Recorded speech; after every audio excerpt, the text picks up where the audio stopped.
Ces affaires-là, encore une fois, ça se gérera par une combinaison de efficacité, sobriété, pauvreté. Et quand ça se gère par la pauvreté et que ça n'est pas compris comme tel, au surplus en démocratie où c'est la démagogie qui conduit les gens à être élus, voilà.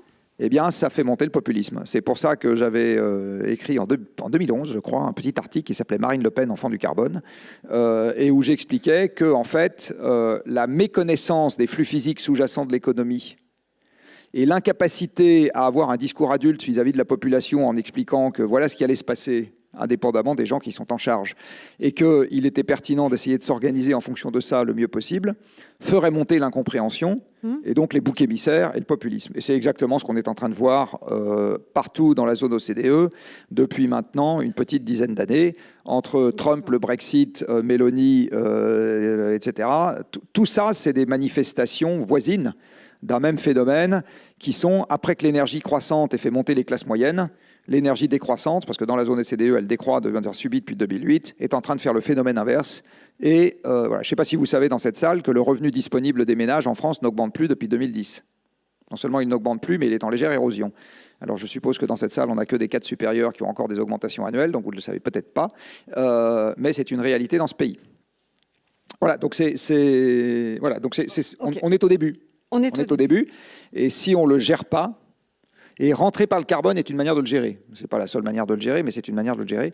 Je ne crois pas malheureusement que la situation va beaucoup s'améliorer. Non, alors on aurait dit qu'on était en 2034 et que les politiques avaient enfin trouvé la clé, parce que quand tu dis ils ne savent pas, ils n'ont pas le courage d'eux, parce que je ne non, pas qu'ils ne savent pas. Enfin, je vais être un peu méchant avec notre secrétaire d'État actuel qui annonce le menu scolaire, le menu de la cantine scolaire lors de ses conférences de presse. Non, mais c'est à peu près ça qu'il a fait, Macron. Enfin, je sais pas, il y a des cours où on a vu un président annoncer des cours de théâtre au collège. Enfin, c'est une diversion, ça s'appelle une diversion. Bientôt, il va annoncer la couleur des boutons de l'uniforme. Enfin, bien sûr. Non, je pense que malheureusement, tous ces gens-là sont en apesanteur. Oui, et puis ils occupent... Attal, il est en apesanteur. Enfin, je veux dire, ils sont en apesanteur. Juste. Je ne pense pas qu'ils sachent. J'espère qu'ils nous regardent sur LinkedIn. Ils peuvent sentir peut-être quelque chose, mais ils ne savent pas. Et puis ils sont lapins dans les phares. C'est pas vrai. Ça va nous renvoyer à la fin de la discussion à qu'est-ce qu'on peut faire en attendant d'avoir des gens qui savent. Parce que je ne suis pas un putschiste dans l'âme, on l'a encore pour 3 ans. Bon, donc, mais voilà. Mais il ne faut pas trop compter actuellement. C'est quand même c'est patent. Encore une fois, je ne suis pas un putschiste dans l'âme et je ne dis pas qu'on a mieux sur les étagères. Hein. Mais par contre, c'est quand même assez patent qu'on a affaire à quelqu'un qui n'a pas du tout de lecture de l'histoire. Pas du tout. Oui, mais il se règle aussi sur le niveau mondial, je sais pas sur quoi. puisqu'on est dans une mondialisation. Je pense je ne sais pas sur quoi. Alors, est-ce qu'il peut y avoir un deuxième effet qui se coule peut-être par l'envie, le citoyen qui aurait envie d'être en meilleure santé, etc. Mais est-ce que ça peut marcher pour l'entreprise? Par exemple, traquer le gâchis, ça fait faire des économies. Changer son modèle d'affaires en passant par le serviciel, ça rend ses clients contents, ça différencie. Est-ce que ce deuxième effet qui se coule, traquer le carbone et les autres limites planétaires pour un bien qui puisse être explicité, ça peut marcher? Alors, il y a une chose, il faut savoir que toute entreprise, quelle qu'elle soit, Carbone 4 inclus, c'est un projet de conquête.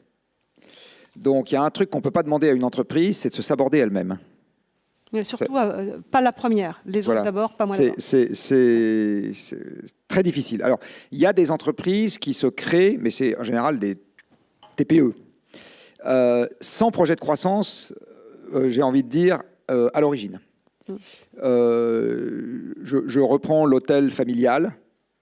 C'est un hôtel familial, il a 20 chambres ou il a 30 chambres, et toute ma vie durant, je gérerai un hôtel à 30 chambres. Je n'ai pas de projet de croissance, j'ai juste un projet de stabilité, d'accord, bon. Mais dans les grandes entreprises organisées, j'en connais quasiment pas une qui n'ait pas de projet de croissance. Parce qu'elles ont des actionnaires qui demandent ça, en partie. Pour plein de raisons. Parce qu'il y a une exigence de rentabilité du capital, parce qu'il y a des modalités de rémunération des dirigeants, parce que je ne sais pas, il faudrait moi je me méfie un peu des slogans, il faudrait que je prenne le temps de lire des études sociologiques un peu sérieuses pour essayer de comprendre où sont les ressorts de tout ça. Mais en tout cas, ce qui est sûr, c'est que aujourd'hui c'est un fait.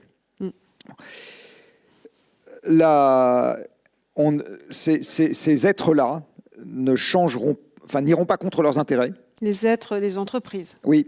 Tu parles. Ils n'iront pas spontanément contre leurs intérêts au nom de la transition. Donc c'est à la puissance publique de s'en charger. Et la puissance publique, elle a 2 rôles dans cette affaire. Elle a contraindre les entreprises existantes et faire émerger des activités nouvelles. Alors, je vais prendre un exemple. Imaginons que dans ce pays, on dise on remplace toutes les chaudières à fioul et toutes les chaudières à gaz par des pompes à chaleur. Alors, quand je dis imaginons, on n'est pas très loin de la réalité. Absolument, imaginons. Ça veut dire que si je suis le fueliste, je sais que je dois me... Je ne vois pas tellement à quoi ça sert de calculer mon scope 3. De toute façon, ce que dit la collectivité, c'est que je vais disparaître. D'accord? Donc, ce n'est pas la peine de dire au fueliste, fais-moi un plan de transition pour diminuer ton... Non. Par contre, le fueliste, il peut dire, je vais me reconvertir du fuel dans les pompes à chaleur. D'accord? Donc ça, il peut le dire.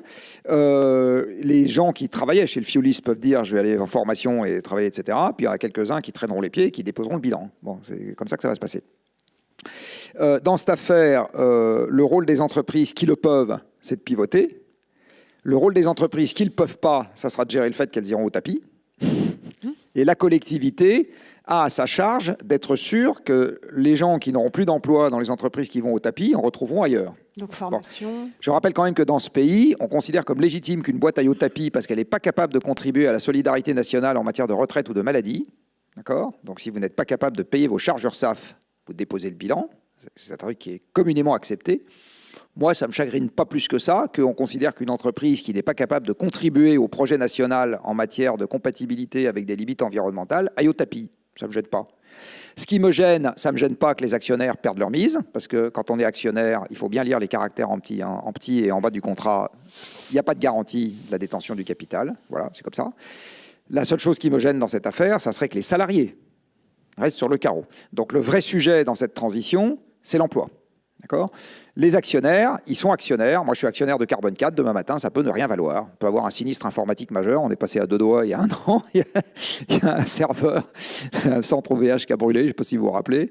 Donc dans cette transition, il ne faut pas penser que chaque entreprise prise unitairement va passer à travers les mailles du filet. Hein. Alors, ce qu'on peut dire aux entreprises, c'est connais-toi toi-même. Donc, effectivement, commence à utiliser des méthodes un peu sérieuses pour comprendre quel est ton rapport avec la question climatique, empreinte carbone, tutti quanti.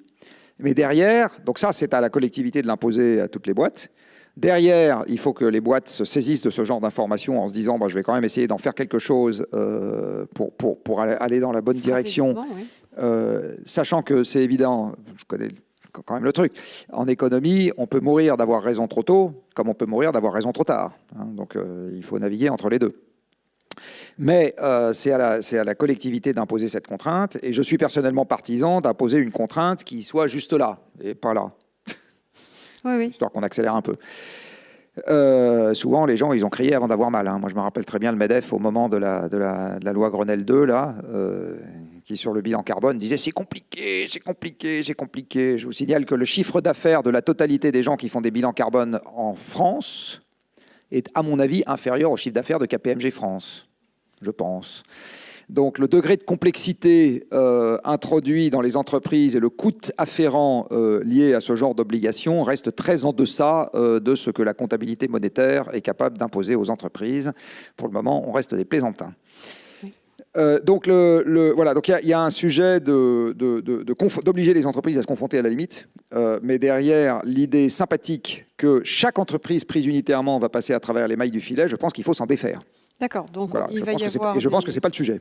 Des activités qui vont rester sur le tapis. Évidemment, la puissance publique doit donner un signal et la formation et l'accompagnement des salariés doit avoir été prévu, ce qui n'était pas forcément le cas en 2024, on est d'accord. J'ai une question, est-ce que tu peux nous décrire, là tu viens de nous décrire le chaudiériste. Ce qui n'existe pas en 2024. Oui. Ce qu'un certain nombre d'entreprises ou de filières font, c'est la gestion prévisionnelle des compétences. Un certain nombre d'entreprises ou de filières font ça, hein, de combien de gens je vais avoir besoin, etc. La puissance publique ne fait pas ça. Ah oui. Il n'y a pas ça. Donc effectivement, exemplarité, on n'y est pas. On se dit, j'ai un plan sur 30 ans pour rénover tous les logements, de combien de gens je vais avoir besoin et comment est-ce que je les forme et où est-ce que je les trouve, et etc. Ça n'existe pas. D'accord ? Il n'y a pas ça au ministère du Travail. Les formations ne vont pas... On n'y réfléchit pas. Voilà, c'est fin de la parenthèse. Oui, mais t'inquiète pas parce qu'on aura un uniforme à l'école, donc ça ira mieux.